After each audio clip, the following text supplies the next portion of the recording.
Man, it is not clear at all what this thing is expecting from me. And it's spinny, spinny, spinny. I got my update. Watch live now. All right, so I'm pretty sure it's public. We'll see. It's interesting, though. So it pulled in the comments. Yeah, there it is. It pulled in the chat. Yeah. But did not go live officially. Oh my god. All right, hey, just a heads up, little technical detail. Hey, can you hit that little remote control, the on button over there? Oh, you're tied like I am. This one? Yep. On? Yes, thank you. What's it do? Oh, Our lights. It's lights. Yeah, here, take your diet poison. So what was I saying? Oh, so we're on the Offcuts channel now because using Mevo, which is what we use to do our live broadcast, it doesn't allow me to set the stream as unlisted or private. Even when I set up the event as unlisted, when I go live, it's out to the public. So last time we did that, it was on the main TWW channel, which means there's a lot of goobers that end up in the chat that normally aren't there. So now, because it's going to Offcuts, it'll probably be, if anyone shows up that's not a guild member, they'll be people who are kind of used to us sitting here and talking like this for Friday Live. Oh so, man, you guys talk too much. Yeah, it won't be Is this a Friday Live PM? It's definitely not a Friday Live PM. Though it is kind of like that. Yeah. So hey, happy Thanksgiving, everybody. Yay. Tomorrow is Thanksgiving, and we have my mother-in-law, Nicole's mom, is here. Our turkey is still kind of frozen. The kids. Yeah. It's always frozen, every year. It's like, Mark, can you brine a turkey? And I stick like a 15-pound ice cube in a bucket. Oh, this is a 20-pound ice cube. Oh, mama. Yeah. So maybe, by the morning it'll be thawed. It won't have absorbed any of the good stuff, but whatever. We'll figure it out. We roll with it. We roll with it. Yeah, so it is Thursday, and no, it's Wednesday. It's Wednesday, yeah. and don't freak me out. I'm like, I haven't cooked anything. Thanksgiving's over. Yeah, so we're just gonna do a guild meeting. Here's the deal: guild meetings typically, I like to have a set topic, have a little bit of a demo, ready to roll. Well, I come back from getting my hairs cut today, and Nicole goes, "Hey, good news! I just planned the guild meeting for tonight." We said we were doing it on Friday Live, and we forgot to put it out. Yeah, so I can't believe we forgot it, so I fixed it. And I was like, "No, I have nothing planned. I was busy working on the bed. I've got nothing." Nothing. And I said, "So don't do that." She goes, "Well, I've already sent out the newsletter." So here we are. Here we are. Hey, we do have one topic that came up in our guild Facebook group. It was the conversation of how you sign your work. Okay. And I know some people were talking about like a burner tool or whatever. You even have, I got you one last year, and then you just kind of stamp it. Yeah. Well, we could talk a little bit about that. But the person, and I haven't found the post yet, but he said he was interested in your Sharpie method because it always bleeds on for him. Sure. So he's like, well, why doesn't Mark have a video? I think I did. I'm pretty sure I did an Instagram story on this. Well, then it's gone.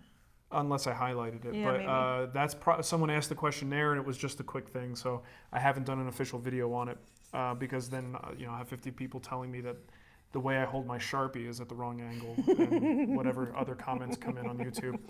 All right. Well, Nicole's going to collect questions. Yeah. Since I'm here and Mom's watching the kids, I'm able to do my thing. Yeah, so please ask some questions. I'll answer them as we go. You want to start off with that signing thing? It's really, honestly, it's not very involved. Well, I'm just, After years of research. How do you get the Sharpie not to bleed is my question. All right, let me go get a Sharpie. Go get a Sharpie. Yeah, this is how organized I am. Here, this is your punishment for doing this today. Oh, thank you. Thank you. No. See, you don't realize that I have control of it too. Let's see. Got my Sharpie. David says, wishing you a fantastic Thanksgiving. Just roll with it. We're rolling. That's what we're doing. That's what we do. Oh, by the way, I don't know if you noticed, but I'm in my jammies because I already finished my work day, took my shower, and I said, I am not getting in regular clothes. Yeah. I don't blame you. Okay. So, I'm surprised you don't wear them in the shop all the time. It's unsafe, Nicole. I also have my sweet slippers on, which are also, they're not steel toe slippers. So one of the things that I do a lot when folks sign up on Patreon or whatever, there's a reward level where I'll take a piece of scrap from a recent project, date it, say what project it came from, and then sign it. And it's just a nice little keepsake for someone who wants it. And I usually hold on to these pieces, and I pre-finish them to get them ready because it's a little bit of a process. So I will sign these things and say, hey, Peter, thanks for sending me pictures of your expensive speakers, or whatever. That's an inside joke, just between me and Peter. Oh, gotcha. Okay. So I'll have these kind of like these blanks ready to go so that I can just sign them, seal them, and then send them out. So this is just a little piece of walnut. It's received one coat, and this is, this is me being as quick and lazy as possible. Quick and lazy. Quick and lazy. Deft clear wood finish. This basically is just Deft lacquer in a satin. And I just give it one nice coat. Once that's dry, I can come back with my marker. And usually if I can, I use a bigger marker, the standard Sharpie. But on this guy, I've got the really thin one. It should work just fine. That little coat of lacquer, it definitely will protect the surface, and it will prevent the marker from bleeding too much. It still might bleed a little bit. You got to be careful with it. And I don't know if it's the solvent in the ink, but if you keep it in place long enough, you can kind of go through the lacquer. So you just kind of have to move quickly. So on this piece, I'll just sign my name. I have a long name. 10 minutes later. That was one of the things. So my last name was 5 letters. Yeah. And so when I got your name, I'm like, oh my God, I'm getting writer's crap. All right, so I have signed that, and it is not bleeding. It's looking pretty good, right? Yeah, it looks great. Nice and tight. Yeah. Okay, so again, I just, I wasn't really dallying. I just went through, signed my name, and it's done. So at this point now, once that ink dries. Oh, it was Joseph. Joseph was the one that asked this question. Okay. He's like, hey, thanks, Joseph. It bleeds when I spray finish over the signature. So then, once this is on there, I will hit it again. Now, I'm not going to spray it because I don't want to gas us out when we don't have any ventilation right now. But again, same material. The key is light coat. If you put on a heavy coat on top of this, you're going to probably wind up getting it spreading and bleeding. So you got to have like just a quick dusting coat. So hold it, 8 to 12 inches away and just very quick. And you do that a couple different times. It dries very quickly. And each time you do it, it kind of melts into the previous layer. And after I do that once or twice, then if I want to put more finish on top of it, this is just a gift for people. I don't necessarily need to make this thing, museum quality. But basically, once I have a couple of those really light coats on there, then I could just hit it with a full strength coat. That will be my final coat. Dry it, send it off. All right, so that is what works for me. There may be other methods out there, like I'm burning sure. And well, this is just this is one thing. We're just talking about someone who wants to sign wood, and this is not necessarily how I would sign a piece of furniture, though. Ah. This is me making a very customized message for someone on a piece of scrap wood. Yeah. A burning tool is a great way to do it if you can control it. Mm-hmm. Burning tools can be a little bit tricky because you can vary the intensity of the heat. And as you are writing, if you stay in one spot too long, it kind of just goes through. It digs through. Yeah, as it burns, it almost pulls the tip of the writing implement into the fibers. So you got to be careful with that. But a burning tool is one of the better ways to have a more customized personal signature. And then, of course, your stamps, your brand stamps, which I do. Which you have to practice with those too. There's a little bit of a learning curve because if you don't, a lot of times you place it down on the surface and pull it up, and you only get like 80% of the image imprinted. So you kind of have to push it down, rock it a little bit each way, and you also have to time how long you let it heat. Right. And then once you use it, how long do you let it reheat? There's absolutely, frankly, out of all of them, the brand, while it should be the easiest, tends to be the one that's a little bit trickier to get it right. I remember you used to sign your name. You would write it in pencil, and then you would trace it. Oh, yeah. So when I'm doing because I do have trouble following with a burning tool, that's exactly what I would do. I would write it in a pencil or even a marker is fine.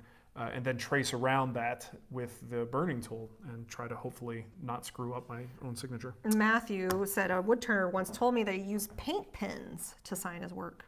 Paint pens? Paint pens. There is that new product, which I think is over in the drawer, and I have not had a chance to test it. That burning pen? Oh, yeah. Do you remember that? Yeah, they sent us some. So I haven't had a chance to play with it, but it's basically a pen that has some schmutz in it, and you sign something. It's almost like invisible ink. Right. You sign it, and then once you hit it with, I guess, like a heat gun. Yeah, that's right. So it's a heat-activated thing. Scorch something? Scorch. Scorch pen? Scorch pen. I think something like that. Someone probably knows what we're talking about. How do you spell scorch? S-C? Oh, there's a T in there. Huh? Oh. S-C-O-R-T-C-H. S-C-O-R-T-C-H? Yeah, the girl. Oh. Are you, no, it says, don't you mean, see? Yeah, there it is.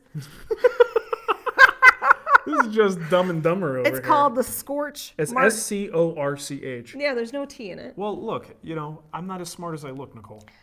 He even has a YouTube link to it, so I'm going to put that in the chat. So it's called the Scorch Marker. Scorch Marker. Wood burning made easy. That's kind of cool. The only thing I will say to be, unnecessarily critical, because that's what I do. Yeah.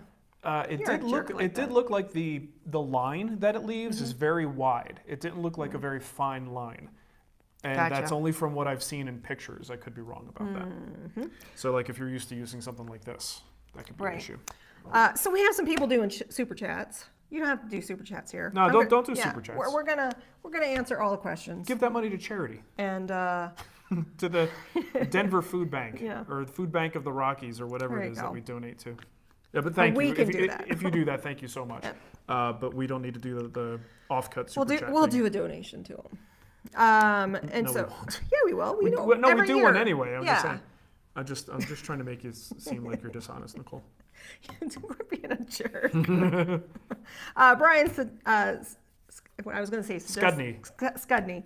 Happy Thanksgiving to you and your family, and enjoy my 50th birthday at a coffee shop of your choosing. Oh, Brian, happy birthday. Oh, very nice. Yeah. Happy birthday. And I got one in here from Ben, too, and I need to pull it up. Yeah. The way that they do this, it goes away really quickly, so I need to scroll back. What if you pop out the chat? Does it work any better?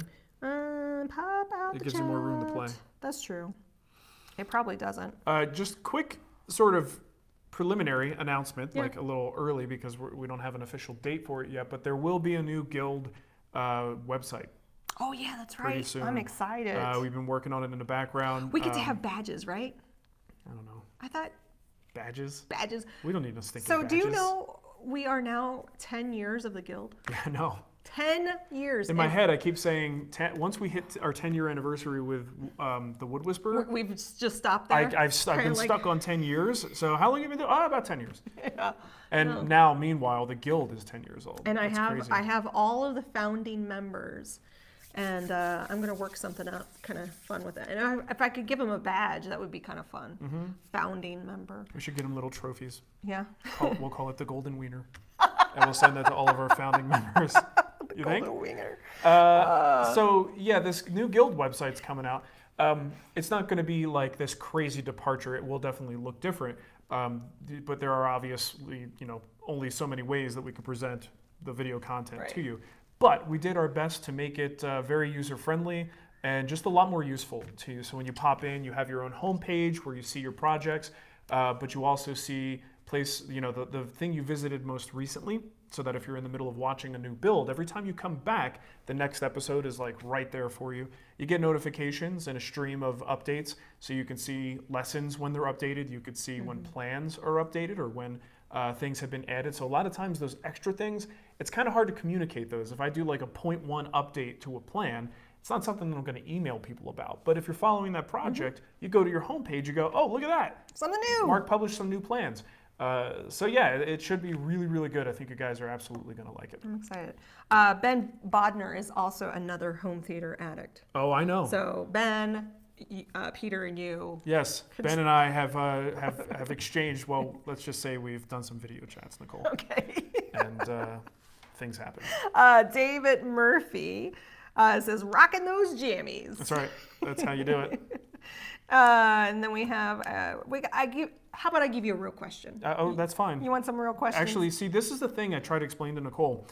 Guild meetings, the thing that differentiates them from Friday Live is not Nicole. I'm usually not at a guild meeting. It's the fact that we were actually in the guild meetings very focused on woodworking. Yeah. And we've been anything but so far. So to keep that theme going, Alex Kilpatrick says, Mark and Nicole, what are each of your favorite and least favorite Thanksgiving specific food items? I'm not that big of a fan of the sweet potatoes with like marshmallows, that classic dish. Not either. Not a thing for me. I also don't like cranberry sauce. Yeah, no. I mean, I can eat it, but it's like, who wants cranberry flavored jelly in their mouth? Obviously, some people. Apparently. Maybe I just haven't had good stuff. Like my mom used to just do the thing out of the can and it would just wiggle. When I made you green bean casserole, was that the first time you said you'd never had it? Yeah, before, my mom right? never made green bean casserole. I don't believe, but now that's one of my favorite things That's now. one of my favorites too. Okay. Woodworking. Woodworking. Nicole. Again, let's just mention anyone who stumbled upon this. Yes. On the Offcuts channel, we're having trouble with the security issues on these live guild meetings, but this is not an Offcuts show. It is a live guild meeting, and this is part of guild membership. If you go to the woodwhispererguild.com, buy any project, you become a member, and then you get access to these. We're public for this meeting. Well, the second time. Yeah. We did it last time, too. We're trying to hide behind the Offcuts channel because nobody watches that. Hussein says, hey, Mark, I have a piece of silky oak that I plan on using on the jewelry box project. What's the best way to prep it for finishing? Is porous?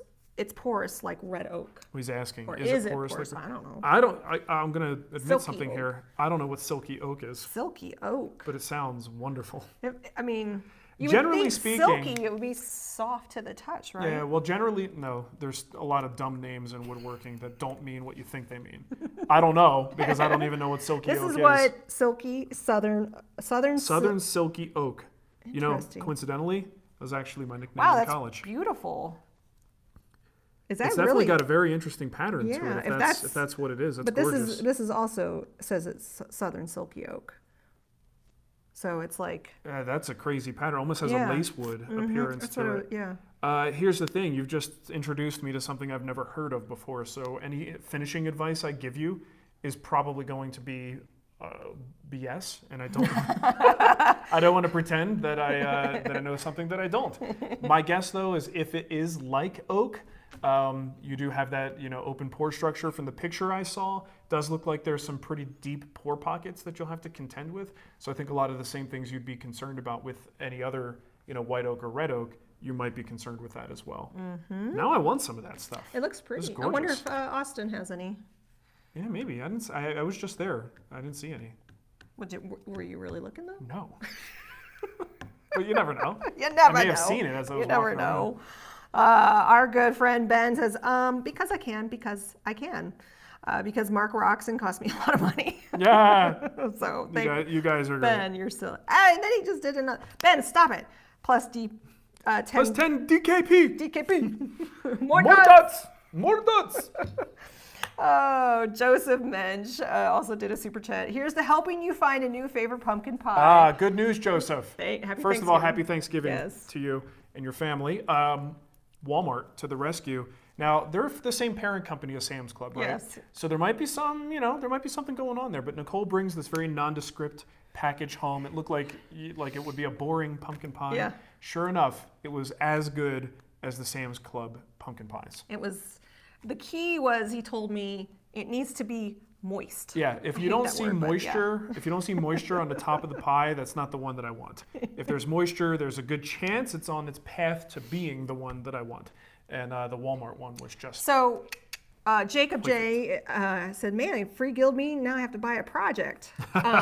He makes me think of somebody reached out to me on Facebook and said, "Are we doing any kind of Black Friday sale?" No. No. Okay. Well, we're doing the weekly sales. We're doing the weekly sales. If we do a Black Friday sale, that just kind of confuses things. Okay. And creates all kinds of issues. Okay. So no, there's no Black Friday sale. The sale that's going on starting on Friday for the guild is the blanket chest. That's right, the blanket chest. So there. Okay. And then we have a question. More questions. Worth effort is in the chat room. Sure. Looking around your shop now, how much space could you do without? Or is this as small as you would feel comfortable? This is about as small as I feel comfortable and happy. I could make something smaller work. In fact, when we were looking at houses when we moved, I told Nicole, like, look, I just want to live here, whatever it takes. And I could survive in a small, and probably make my current equipment setup work in a space as small as a 2-car garage.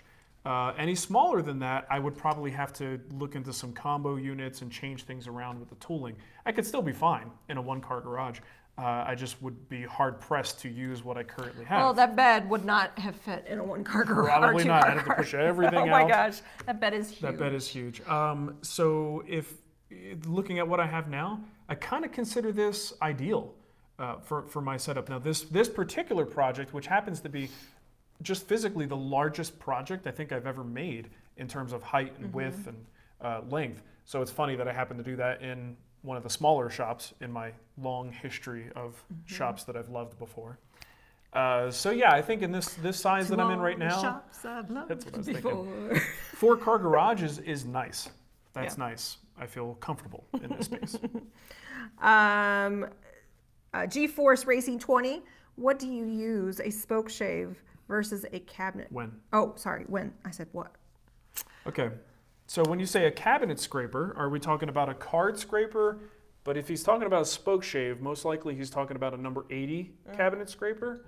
That's what this is. Number 80 cabinet scraper and a spoke shave are fundamentally different tools. So when you're asking when do you use them, one versus the other, we're kind of talking about apples and oranges for most activities. First of all, the number 80 cabinet scraper is a scraping tool. So you're going to hone it, I believe, at about a 45-degree angle. You're going to put a burr on the end of it, and you are scraping the surface. It's a fairly safe operation. You don't really dig in much because scraping is generally going to be safer in terms of tear out than some kind of a planing action. Your spoke shave is just like a funny-looking hand plane with a very narrow sole. And of course, you have a couple different variations of rounded and flat. But this is going to actually slice the wood. All right, so you're going to use a spoke shave typically on curves. A lot of times, whether it's something rounded like a spoke where it gets its name, or even just like I would use in my work for curved surfaces and curved edges, I might use a spoke shave for that. Those are two things that I would not use a cabinet scraper for at all. Generally, the cabinet scraper is going to be for panels, wide boards. You can use it on the edge of a board, or not the ends. You would use it on a narrow edge if you wanted to. I usually don't.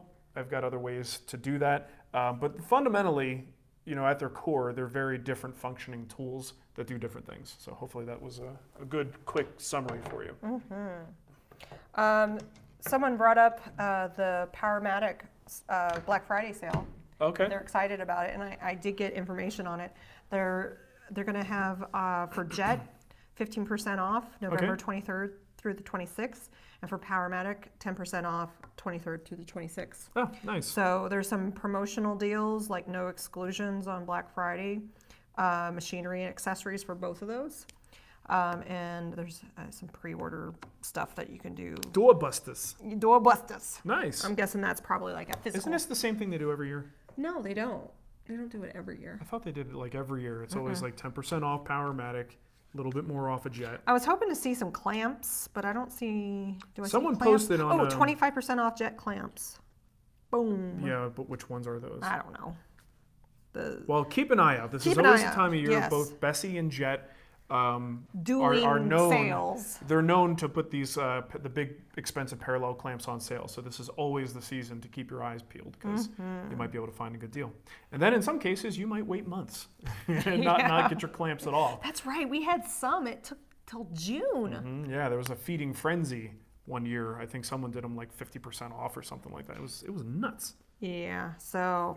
Mike Davies, hey Nicole, thanks for getting the Canadian Amazon store up and running. Also, yay for actually catching something live. Yay! Hey, yeah, well, this is an odd time, right? Yeah. Wednesday night. Yeah. I almost said Thursday again. Yeah, I know. Wednesday evening is not a typical live night for us. Well, it's a typical thing for guild meetings, but those are private.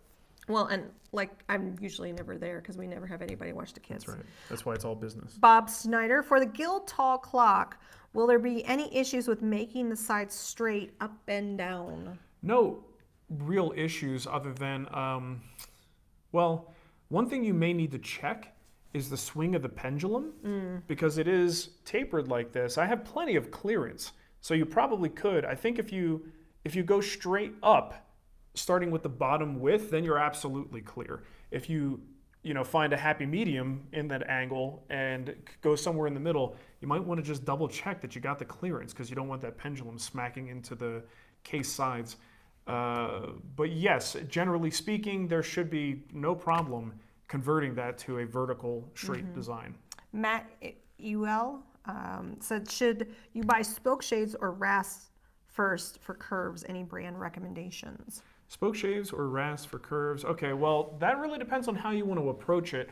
If you have used the spoke shave and have had trouble, see, again, like I mentioned before, spoke shaves can get you into trouble. It's a blade. So if you are having issues where you are fighting grain, there are times where, I mentioned this on Wood Talk the other day, where I'm using a spoke shave and I'm like, okay, screw this, I'm gonna find a different way because the grain's fighting me, I'm not getting the angle just right, and I bail on it. So if you're looking for something that requires a little bit less in the way of dexterity and doesn't require any sharpening, then your rasp is a pretty good option. If you want to do something that's going to give you a cleaner cut, maybe is a little faster. If you have the blade set to the right cut depth, your spoke shave is going to be a good option. And brand recommendations, I could say on the spoke shaves, I have the Lee Valley ones, the Veritas spoke shaves. Just, I don't know, because they're nice. Lee Nielsen has them. You could probably find other brands that make perfectly good spoke shaves. For the rasps, the ones I have are the RU rasps, the really pricey French ones. But look at Nicholson rasps. The RU ones, aren't those that's the company that's going out of business? They did some kind of campaign to give them money so that they could be in business. But did they get it? Do you notice I worded that with some deep-seated sarcasm? Yes. So yeah, those are good. Logier, I always have problems. Logier? Logier, I believe. That's another good quality rasp company. Aww. The hand-stitched rasps are really the way to go.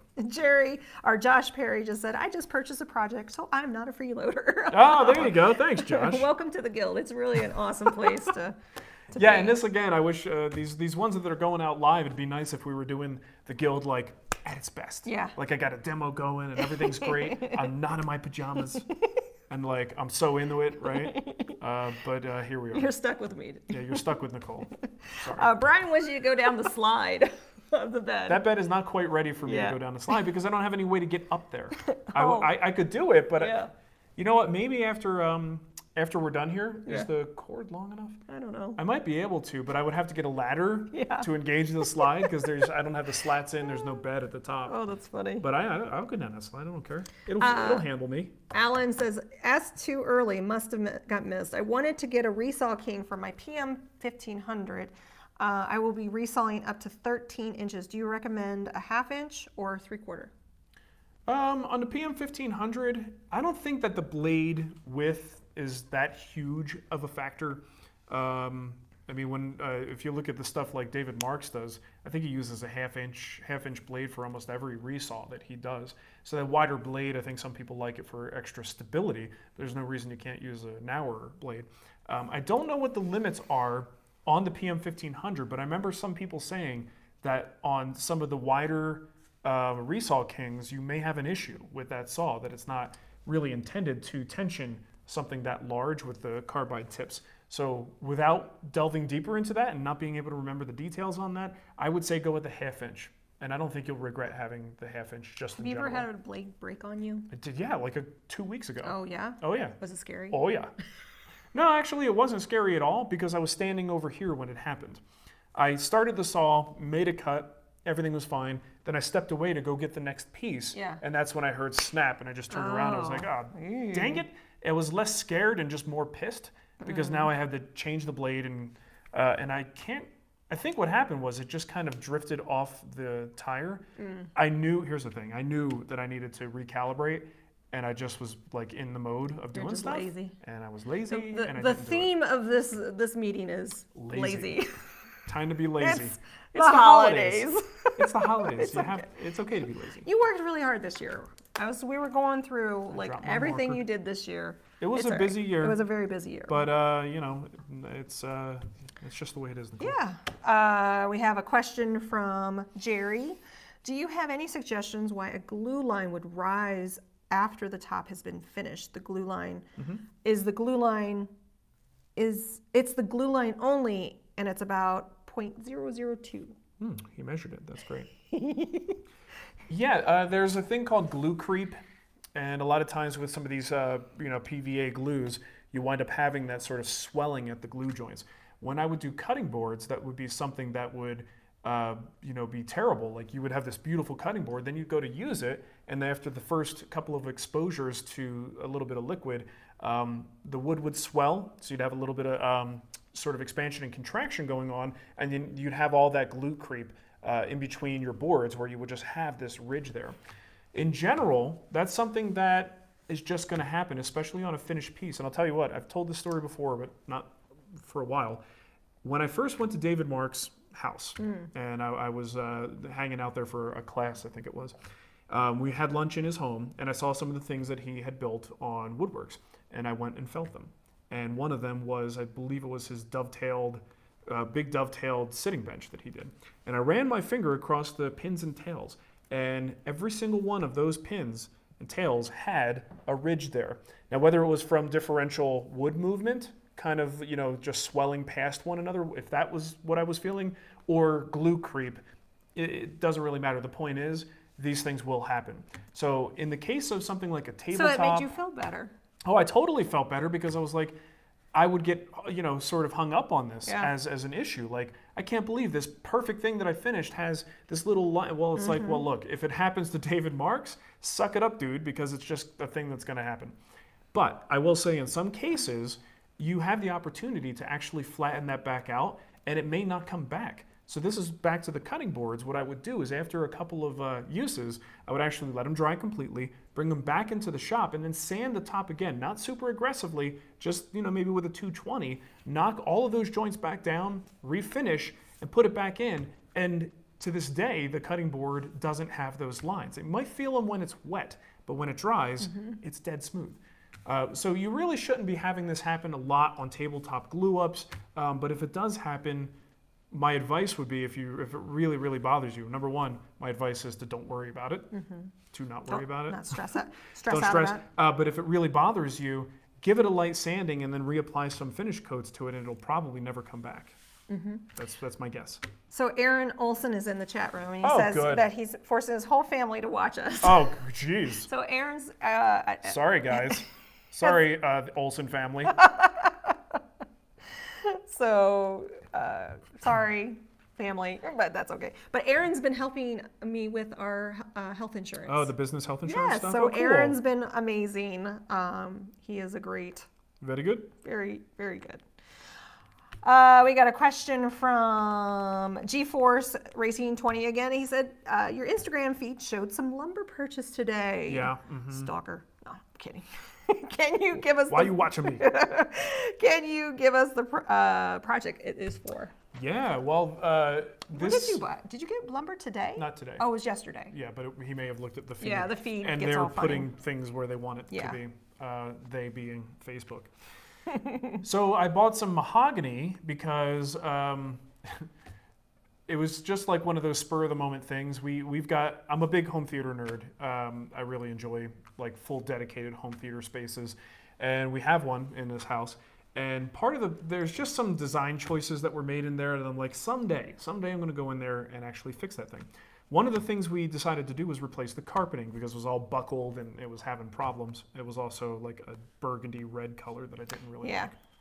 And so we're replacing the carpet, and that is delayed now. It's probably going to be like the second week of December. So I'm looking at the schedule going, man, this carpet's going to get out of here. Yeah. I have an opportunity, a golden opportunity, to pull down any trim, any molding, any frames around the speakers, any details that I want to change. Now's the time to do it. So I started to do those things where I'm like, I wonder what'll happen if I do this or I pull on this, and then suddenly, a whole thing pops off, and now I'm committed. Oops. Because uh-oh, I gotta fix this. So what I'm doing is replacing some really thin wooden frames with speaker grill cloth in them. I need to go to Joann's. Yeah, I got to get some speaker fabric. They have 70% off that stuff. Right Oh, now. nice. I'll need some. So I'm replacing it with some really nice mahogany wide frames, not just like stained poplar, which is what I believe it was. There's also a lifted area in the back for the second row of seating, and it currently just has carpet that kind of wraps around, which is okay, but that's a place where, if you guys have ever seen that, a lot of times that can be an area where the carpet just kind of gives and stretches and eventually just doesn't look great. So what I'm going to do is put in a mahogany riser and then a bullnose molding that's got to be mitered to go around to create a border, and then the carpet will go inside that area. So, excuse me. So this is a personal project. I will most likely photograph the crap out of it and probably do some Instagram stories and some pictures. I will not be doing a full Wood Whisperer video on it, just because it's not that kind of thing. And this goes back to a question I had from Peter last week on Friday Live about what I would do with my time if I had 3 weeks off from the Wood Whisperer. Probably something like that is a great option, because it's something I don't, I'm having fun with it, and I just want to, get the work done. So I will document it lightly, but I will not be doing a full-scale video on it. Mark Hampshire. Scott, you know what the thing is? Scott likes me so much, he changed his name to Mark, which I think is really, it's really nice of him. He's building your king bed, and he's going to use bolts/thread rod for the rail bolts like you did in the platform bed. Did you see an advantage using all thread and a nut versus a bolt into the leg? Not really. I think your only advantage there is going to be like getting the length exactly what you want it to be. If you're buying, carriage bolts or something like that, you're going to be a little bit more limited in your lengths. So depending on how long it is, if you could find the right hardware, there's no real reason not to use a carriage bolt if you find the right length. But the all thread, can't remember, it was a long time ago. I can't remember exactly why I decided to use that. It might have been the length. I don't know. But if you get the length right, you should be fine. Yeah. Scott says, I hereby I will be known as Mark Hampshire. Mark Hampshire. Michael Less wants to know, what material did you build your crosscut sled for the table saw? Plywood, 3/4 inch plywood for the base, and probably Baltic birch, if I remember correctly. Somebody said that. It might have been. Baltic birch is just a great jig building material. I used it to build my shop cabinets. It's got a lot of layers. It's very stable. It's not the cheapest thing out there. Tyler knows. He goes, I think it was a 1/2 to 3/4 Baltic birch. And actually, thank you for mentioning that, because I said 3/4. It was probably 1/2 inch. Oh. You go with 3/4 on a crosscut sled, and you're sacrificing about 1/4 inch of height, right? Because you put that board down, and now the blade still has to come up. You're eating whatever the base thickness is. You're going to lose that in total height, making your sled less useful. So if you can get away with 1/2 inch, why not? So I think I used 1/2 inch Baltic birch for the base. And then for the fences, I had some, I think it's like NDO. It was like 1 1/8 inch that my buddy Ron had left over from some big project, CNC project he did. And I had nothing else to do with it. It had a nice like hard paper face to it that would be, nice for a fence. So I used that, but that is not something I'd recommend you worry about going and getting. I would probably just do like a double layup of plywood for the fence, or solid wood. Jim Schaefer says, I don't have any hand planes. If I were to get one, which one would you recommend for the jewelry box project? Plus, I have the Barrister bookcase to do as well. Well, I don't know that I would necessarily recommend a plane based on these projects. These projects are just woodworking, so I wouldn't give you a very project-specific recommendation. If you're going to get your first plane, and the caveat being you don't expect to be a full-on hand tool nerd, then I would recommend something like a jack plane. And I have an article about it. There's probably a video out there about it called The Only Plane You Need. So the reason I say that is because a low-angle jack plane with a bunch of different blades in there. Did you make an article on that? I did. It was a Pop Woodworking Then thing. It's in the Guild Facebook group underneath files, because I uploaded all of your... What if he's not in the Guild? Well, Oh, join the guild. no. I don't know that it was an article. Oh, I it was thought an it was article that was I think it was a blog post and a video published on it. I don't Okay. know for It sure. wasn't that in it was the I magazine? don't think it was a print article. Okay. If any print article you did is Yeah. in the files section of the Facebook group. So for this, the reason I recommend it is because you could swap out that blade, and depending on the angle of attack, you can actually approach different, different densities of wood, figured wood versus non-figured wood. It's just really versatile. You got a sole length here that's kind of middle of the road. You could do jointing tasks with it because it's fairly long, but you can also do some smoothing. Now, is it going to be as good of a smoother as like a standard length smoother, like a number 4 and number 5? No, the longer sole means that it's expecting you to have a flatter surface. The great thing about a smoothing plane is if the surface isn't absolutely perfect, it'll kind of be okay because the sole is actually shorter. So this is getting into more specific types of work if you're going to do a lot of hand tools. So that's the reason why I recommend the low angle jack as your first, if you're not going to get a whole bunch of other ones, because as the name implies, jack of all trades, master of none. It's not going to be the best. Have but it you will be ever good. looked in our guild Facebook group? Heck no. The files? No. Tons of, so Scott Presson has been uploading SketchUp files. Oh, nice. So there's a ton of SketchUp files. Of what? Well, like a wine glass rack, a grandfather. I see. Is he building a bed? Yeah, I think this is footboard, headboard. Nice. And then if you get further down, Well, the trick back there. in 2014, I uploaded. Wow, that's how long that guild group has been going. Do they let you like specify? Because he's uploading a bunch of different segments. It looks like to the same project. You can, I And it think you looks can create a post like and link them all to the post. So Okay. I don't think he went in here and just did it. So somebody uploaded their kitchen island SketchUp to Oh, that's it. cool. Okay. But yeah, that's kind of neat. Great. Yeah, there. What there you else? go. You didn't even know that was there, probably. No, If he didn't know. I barely know my middle name. Broseph, I love I his think name. my middle name is Scott now. Broseph Mansby. Hey guys, I bought some cabinet scrapers. And Broseph Mansby. That cannot be his real that, name, is well, it? that's his screen name? His screen name. That's great. I love it. And it's Broseph Mansby. Okay, I thought it was Mansby. I bought some cabinet scrapers, and I thought they would be a good replacement for sandpaper. But the scrapers I bought don't really take off a lot of material. Is it the scraper? Scrapers aren't really meant to take off a lot of material. That's the whole point. If you're using it as a replacement for sanding, and we're talking about finish sanding, you don't want to remove a lot. You just want to remove your mill marks. If you're talking about like hardcore sanding and you're really removing a lot of material, you can tune the scraper to do a little bit more of a heavier bite. But I usually have my scrapers tuned for finish work. The one thing about, I don't know which one you have, but the one thing about it, like a number 80, is you can actually put a really nice heavy duty burr on there. Once you got this guy tightened down, you've got this nut on the back that flexes the blade, and that causes it to have a little bit of like a camber effect. And that is what's going to allow you to get really aggressive and cut through quite a bit. Now, if you're doing that and that's still not enough, I don't think your tool is a scraper. I think you need something else. You need and that's the whole point, is to save on the sanding. So if you're doing rougher work than that, I'm thinking you might want to step back into some other kind of a surfacing plane or something, because this should be a little bit more of a finesse tool and not necessarily like, I don't know, I might use it to like, if I had to refinish a big project and I had to scrape away some finish and stain, this could do the job, certainly. Kind of lost my train of thought there, but I think you got what I'm trying to say. Words are just He's coming thinking out. about Nicole. the pecan pie. I honestly am. I just want some pie. Some pie and some Red Dead. The Wood Lab. How are the RX safety glasses working out? You inspired me to spend a few bucks on some for myself from Frames Direct. They should be in soon.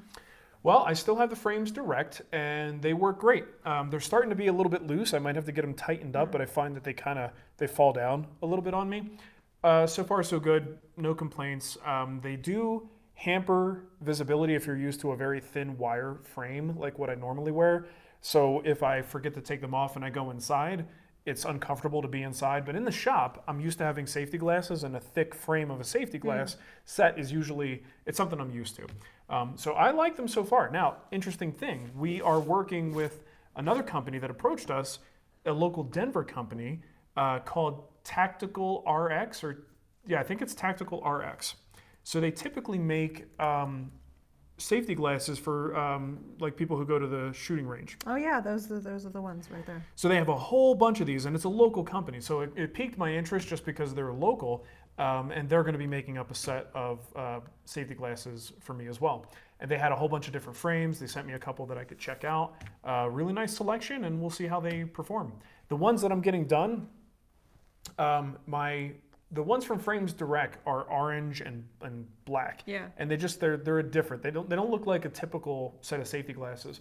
The ones that I'm getting from Tactical RX, I actually picked the most boring ones because I wanted the least amount of frame.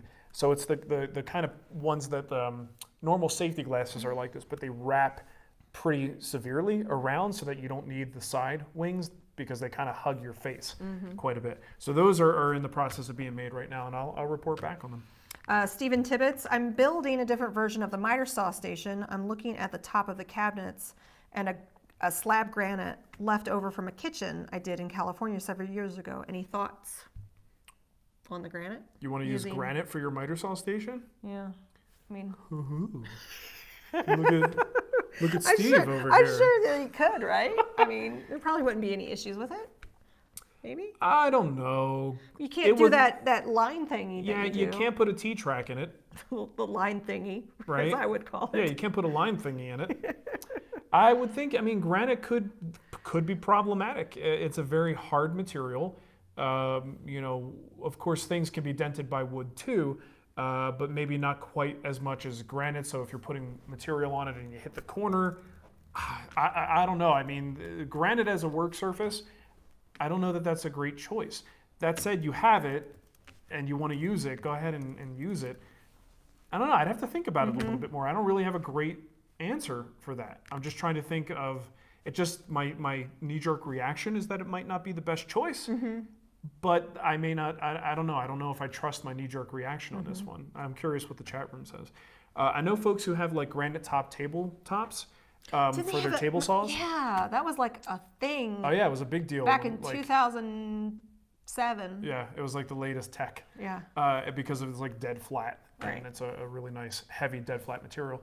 But they've kind of fallen out of favor. They're not magnetic, so you can't use magnetic implements with them, and they can also break, which would be a real bummer. But I don't know. I feel like I'm not giving a great answer to this. That's all right. Well, you don't have anything granite in the shop, so. Yeah, granite, I don't have any. Aaron Parker says, hello, Mark and Nicole. My joke. What? Nothing. I'm too busy reading. That's fine. You're just doing your job. Aaron said he's new to the guild and new to woodworking. I have heard you and others say to account for wood movement in your projects, but how do I do this? Can you recommend a book or a guide? Peter said the TWW app has some info. Not my app. I have an app for just our free website, but there is an app that we used to. Was it the Wood Movement app? The Wood Shop Widget. The Wood Shop Widget. Yeah. That we partnered with. What was his name? I can't remember. I forgot the guy's name. It's been so long since we talked to him. Yeah, it's been a while. Super nice dude, though. So Wood Shop Widget is an app that you can download. Or a website. The website's still out there. The website is there for free. Just go to woodshopwidget.com. There's also Woodbin. If you go to Woodbin, there are calculators there where you could input, and on both of these you could do this. You input the species, the type of cut that it is, quarter sawn, flat sawn. You have to know a little bit about the conditions this thing will be in. So if you know your house generally fluctuates between 20% and 60% humidity, relative humidity, you could punch those numbers in, and then you could see over the course of the year how much fluctuation there's going to be and how much movement those pieces will experience. There you go. We have a super chat from Edge Everyday. How do you feel about CA finish for those things other than resin pieces? I've never really used CA, so what he's talking about is CA glue cyanoacrylate. You finish it? So like pens, a lot of turnings, small turnings will be finished with CA glue finish because it's just a very quick dry finish. It's really shiny, looks kind of nice. But I've never really done one. I have a couple of pens that people have given me as gifts that have a CA finish on it, and they're great. It feels good in hand. I got no complaints about it. It's not a practical finish on a larger scale, but certainly on a smaller, turned items like that, I think it seems like it does a pretty good job. There you go. Got a question from Air Weaver Balloons. Just setting up a shop, considering putting a router lift into my large table saw extension instead of a dedicated table. Pros, cons, fence issues, shop space is not really a problem here. If shop space isn't a problem, don't do it. It's fine. It can work. A lot of people do it. A lot of companies sell extension wings with router lift cutouts in them for that reason, because it's a great way to combine a couple of things. If you are careful about how you, or what kind of fence you have, you can make a nice custom fence that's almost two-sided, that allows you to do router operations on one side and table saw operations on the other.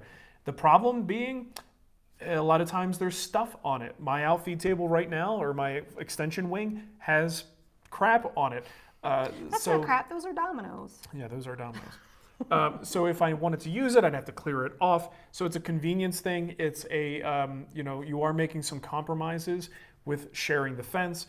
It's also a positioning thing. So your body position might not be ideal depending on how you have your table saw set up. Like, I can look at mine right now, and the way I would normally want to approach the router table from the side, because I have my jointer position there, would actually be really inconvenient. So all in all, though, I mean, the cons are just really the fact that you're doing a combo. Anytime you do a combo, there are sacrifices being made to things like convenience and options and upgrade options. But if you don't have a space issue and you have the budget, 100% get yourself either a small router table setup or even a shaper if that's the way you want to go. I'm giving a horizontal router table away this month from MLCS. Oh, really? So, hey, do yourself a favor and go What the hell's a horizontal router table? I don't know. It's a horizontal router It's like table. Is it some kind of a milling machine where the router itself is horizontal? You should check out our website every once in a while. You might learn a few things. You should go to thewoodwhisperer.com, Mark. We have all kinds of giveaways. It's Let me see what this thing is. Yeah, It's got to be some kind of a milling tool. Yeah, it looks like One of those things that'll say, well, why don't you use a panel router? It's it's that. Okay, yeah. Yeah. So it basically is like a, forgive the phrase, a dumbed down multi-router. Okay. Right? Is that what it is? Yeah, so basically the router is mounted, like you said, horizontally, and then you've got a table that you can clamp things to, and then you could kind of position the router so you can make mortises and joinery. There you go. And there's only 9 days left to enter. So if you want to throw your name into that ring. But that is not a router table. Okay, that's just a horizontal router. That's more for joinery, like very specifically for joinery. Gotcha. You might be able to, there's some crossover in what you can do with one or the other. Gotcha. Not going to be the thing you would use to put like a round over on a board. Okay, win that, and then. Well, you would want, but he has no problem with space. That's true. So he can get He can have it. We got another super chat from Kevin Howell. I just purchased my first project as well. Wow, look at you guys. I know. I guess that means I'm no longer crashing the guild meetings. No, not at all. And in fact, you know what? If you were, you would be welcome anyway. Yes. But now apparently this is turning into a sales tool, which I wasn't intending it to be. We just don't know how to work the tech. But yeah, we're just terrible at this. But now you have a treasure. We're very new to this. Now Nicole. you have a treasure trove of guild meetings. When you log into the guild site under guild meetings, and there's also a lot of live interviews. I wouldn't say a lot. There's quite a few. Here's something I wanted to tell you. I didn't want to say anything because if I say something, then it's going to be a lie if I don't do it. So I'll just make you do it. You say it, and I'll send out a newsletter. So the way John, yeah, that's always helpful to me. The way John is organizing the website and the menu system, we're letting people know, like, here's the latest guild meeting. Right. Here's the latest interview. Excuse me. And then you can go to see more. So the interviews are something that I miss having them. I mean, they're a lot of work. Doing a good interview is actually really difficult. If you ever listen to like radio hosts and other podcasts, good interviewers they're good at what they do. And it's an art form. And it stresses me out. And I don't know that I'm any good at it. I think you're good. I'm passable, but it actually is, it's so much more stressful than like being a guest on a show. It just stresses me out because I'm trying to keep the conversation flowing and making it useful and keeping the person happy, but keeping the audience happy. Anyway, I'm just kind of bitching about this. That is something we're friends here. that a lot of people have asked to bring back because the guild interviews are our chance to talk to all of these obscure, and we can do whoever, but I'm not talking about like, the Instagram top 10. Right. I'm talking about old school woodworkers, people who don't normally have access to this audience. Yeah. I want to get those people on, the old masters of the craft, and have like really uncomfortable conversations, like I did with Michael Dresner. You remember that? Do you remember that issue? Like I asked him about water-based finish, and he made me very uncomfortable. Anyway, you could go listen to so that go interview. listen to that interview. But yeah, I mean, it's that kind of a thing where we can do these deep dive conversations, and I want to get back to it. And it's just a difficult thing. Our schedules suck. Now that we're getting help, we but might be able to possibly. work all that in. But because John put it at the forefront, yeah. so the last interview I think was with Charles Brock. Oh yeah. And it's like, latest interview, Charles Brock. 6 months later, latest interview, Charles Brock. And it's going to really look stupid if I don't start adding stuff to it. So or you could just say, hey, could you just rotate them? spin them around a little Spin bit. them around. Yeah, let's get some variety here, John. Kirk asked me when I'm going to do the memory box for my dad, his wife. It's going to be after the new year. It just wind down time. It was difficult to push it, and you're going to need my help to do it. You're going to, So I'm going to need to be free to do that.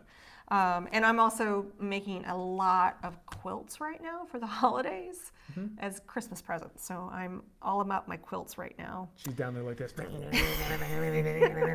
on her Juki. Yeah, my Juki. Is that what it is? I love that Juki. Yes, it's the Juki. I love that machine. She takes a Dookie with her Juki.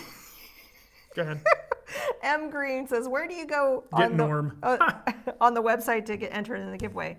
Thewoodwhisperer.com, so it's on the free site, /giveaway. You'll find there's two. There's a Powermatic air filtration system that I'm giving away at the end of the month. Awesome. As well as the MLCS router, horizontal router table thingy. Travis Chappell says, get Norm. You know, that's not out of the realm of possibility. Oh, that would be amazing, right?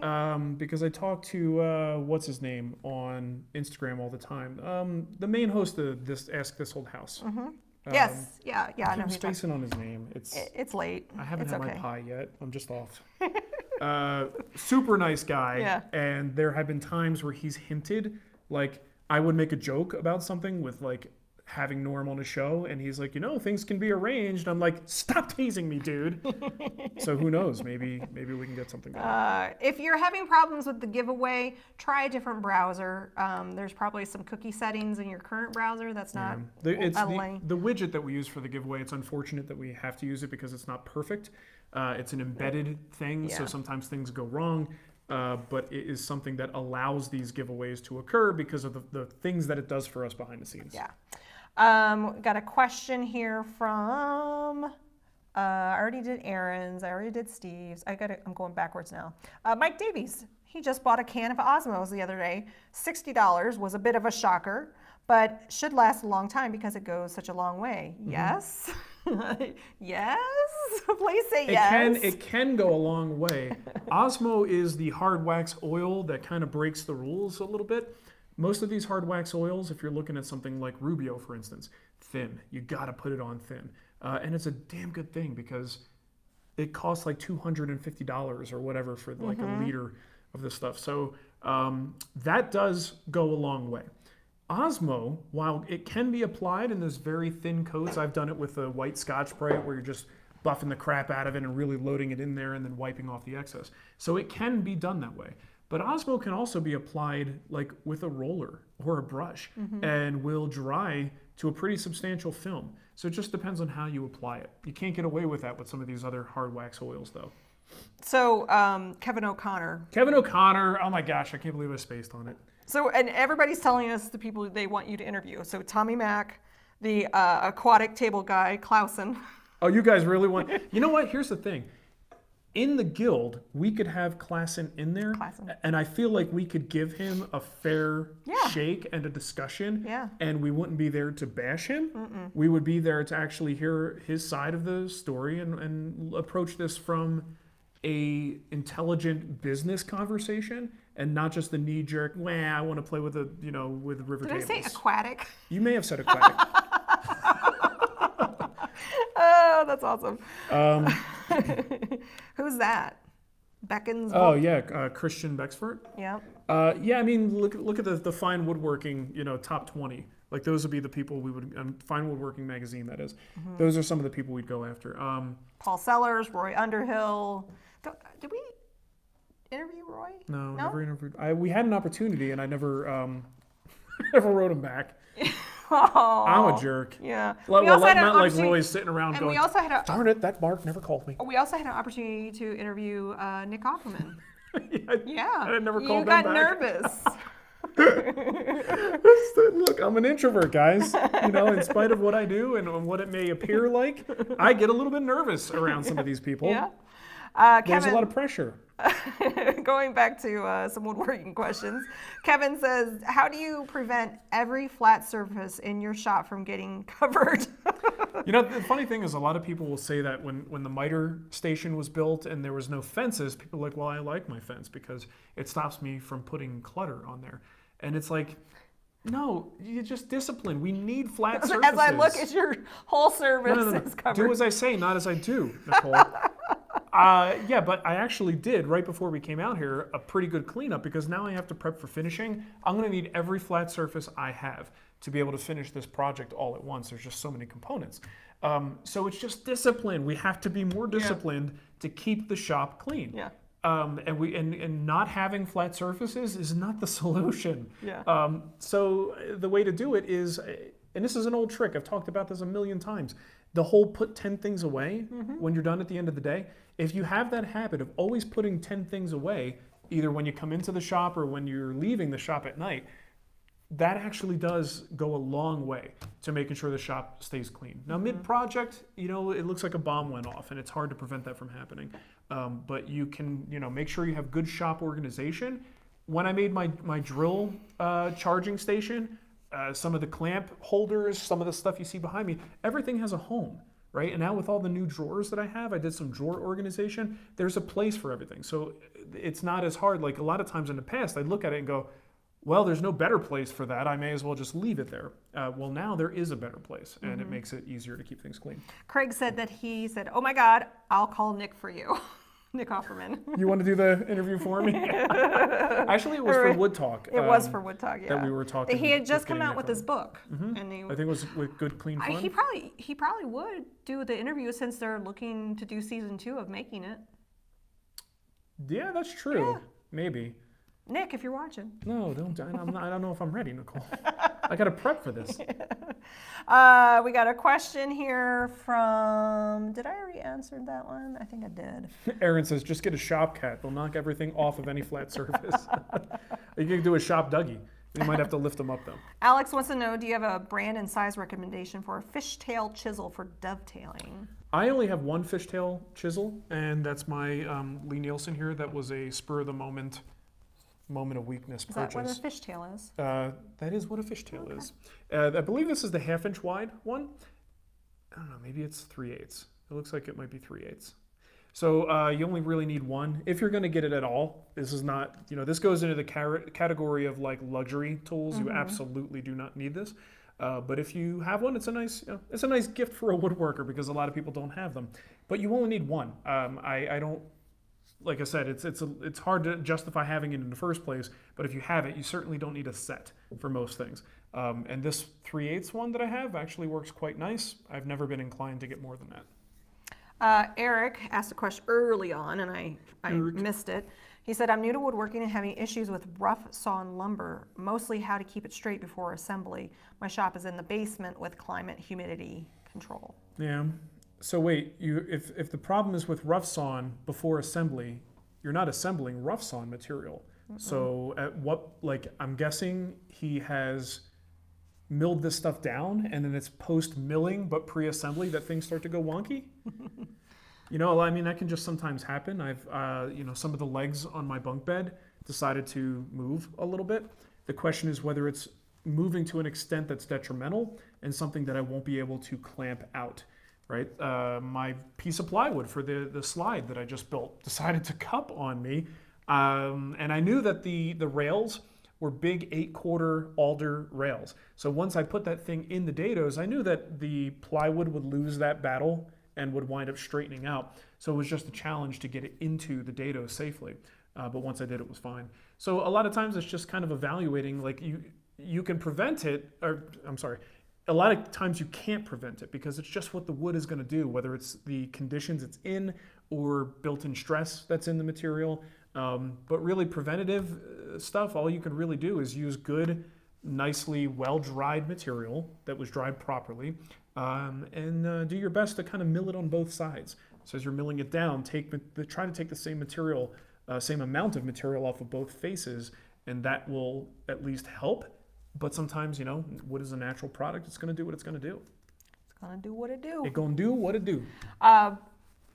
Dan wants to know, is a plunge trim router enough for a first router, or should I go to 2.25? 2.25 horsepower model? I would go 2.25. A trim router is a nice thing to have as an add-on, but generally speaking, it's not going to handle, everything for you. So I think a good 2.25 horsepower is going to give you the option for 1/4-inch bits and 1/2-inch bits, which is really big. If you're really going to get into this someday, chances are eventually nearly all of your bits will likely be 1/2-inch bits. So you can start buying those bits now and have them as you progress. I almost have hardly any 1/4-inch bits anymore, and your trim routers generally are only going to take a 1/4-inch bit. So yes, you could start with a plunge trim router. I've got one, but to me, that's the add-on router. That's the thing you add to your collection after you have a good full-size, quality plunge router. Tom made me laugh. He wants you to interview Rockstar Mark. From that episode, mom. Yeah, made it from my mum. I was thinking, I actually just had a little exchange with Tommy the other day. He's hitting the road with a van. Who? Tommy? Tommy Mack. Tommy Mack? What's he gonna? I don't know if he's by the river. He's doing teaching. I think he's going around and just hanging out. I don't know. Maybe he'll stop by here. Okay, that sounds great. Bring your van. Let's hang out. Randall Schultz. I feel like I owe you money. Wood Talk put my baby boy to sleep in the car, so you're kind of a babysitter, and the show's great. Thanks for not quitting. Does the baby fall asleep because of Cremona's giggles? Or he's that's a Vanderlist chortle. Yeah, it is. I got them mixed up. Well, that's cool. Thank you so much. And we're always look. It does my heart good to hear that Wood Talk puts any human being to sleep. That's how I know we're doing it right. Matt wants to know, what's your most used luxury or unnecessary tool? Thinking of the half-blind dovetail cutter as an inspiration for this question. Well, that's a good one. Yeah. And I've got, because I guess I talked about Ron Bonce's half-blind tool and made him very happy, so he sent me a few. So now I've got multiples. Well, you know what? A lot of the blue spruce stuff that I just recently purchased was way more chisel than the Spags needs, but holy smokes, do I love these things. These are just gorgeous. Yeah. Those would fit up there, and the blue spruce mallet, which I actually just posted very much in the vein of the question he's asking. I posted this on Instagram. So this is my blue spruce mallet with the resin-infused maple, and I believe it's a Cocobolo handle. I love this thing. And that was the whole point of that post, is to be like, look, you could use anything to hit a chisel. Mm-hmm. But if you want to hit a chisel in style, you hit it with a very expensive mallet. We got Mike Warner. I'm thinking of getting an HVLP system for Christmas. Nothing fancy, maybe an Erlex. Are there any finishes that I should look into trying that I might find enjoyable to spray? Lacquer. Lacquer was eye-opening for me. I mean, I don't use it a lot anymore. I mean, maybe and moving back to those. But if you are looking into HVLP, look at lacquer. Also look at some of the water-based, water-based polys and water-based lacquers and things like that. Those are good too. But I think they tend to be a little bit more finicky. Classic lacquer is just an eye-opener. The ability to melt one layer, directional thing, just make sure you aren't, depending on where those things are, if I'm not mistaken, you're talking about the dovetail that joins the leg into the top, classic sort of Roubo style. You can plane inward, don't plane outward. So you could still plane the top down, just alter your stroke in that area to make sure that you're never going outward and you can't blow out the dovetail that way. But if the dovetail, I'm trying to remember what that dovetail looks like. Is it surrounded on all sides? If it's surrounded on all sides, unless you have some major gaps, you're not going to have a problem with that end grain. It should skate right over there. The face grain of the bench top will block and sort of support those fibers that are vertical, and you shouldn't have a problem at all. Tom wants to know if you're attending Teaching Fun Woodworking Live. No. Look, here's the thing. Last year, Nicole and I looked at like the year in review, kind of, especially just today, and how few videos we did on the free site. And that's not ideal. You know, we love the fact that we were able to add a ton of extra content to the Guild. That was awesome. We got new instructors into the Guild. I wrote a book, and I traveled more than I'm really comfortable traveling. It was honestly the traveling, because you did IWF. I was out of town for several weeks to film. Mark Adams. You taught a class there. Yeah, I went to Seattle. Yep. So, I mean, it was just too many road trips. All these things put together means not enough time to make videos. And I had some pretty substantial projects this year, too, with like the executive desk. So for 2019, not doing any travel. I've turned down some really fantastic opportunities. We might be at AWFS. The only thing I'm going to do travel-wise is the stuff that I have to do, like that I'm being forced to do. So if Typebond or Powermatic wants to go somewhere... Well, don't be that loud about it. Like, don't put the idea in their head. If they say, we want you here, then that's a different story. But I will be avoiding travel as much as possible so that I could just, stay home and eat pie. M. Green goes, a book? Yeah, he's... A book? A book. He's been writing a joinery book that should be released March of next year. Yeah, and the pre-order is probably going to be, I actually just talked to, Paul is his name.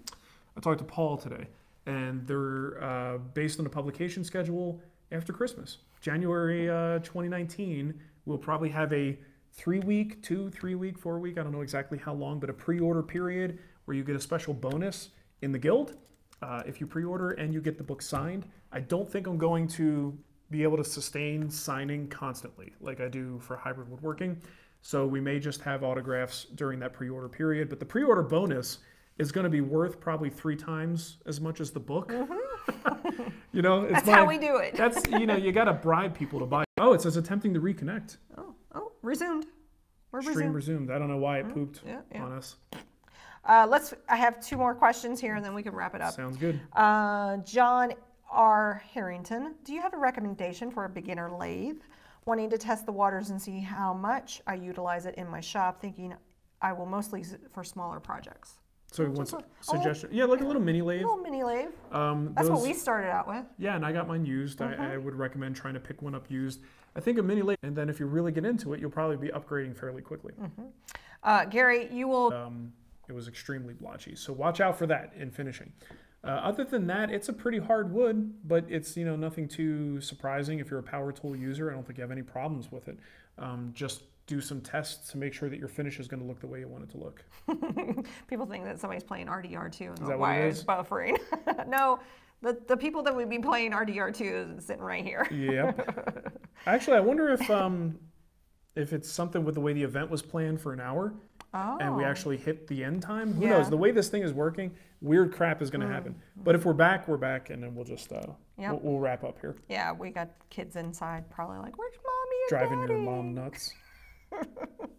Yep. So it looks like we got it all done. Awesome. And for any questions that I did miss, come hang out with us on Friday.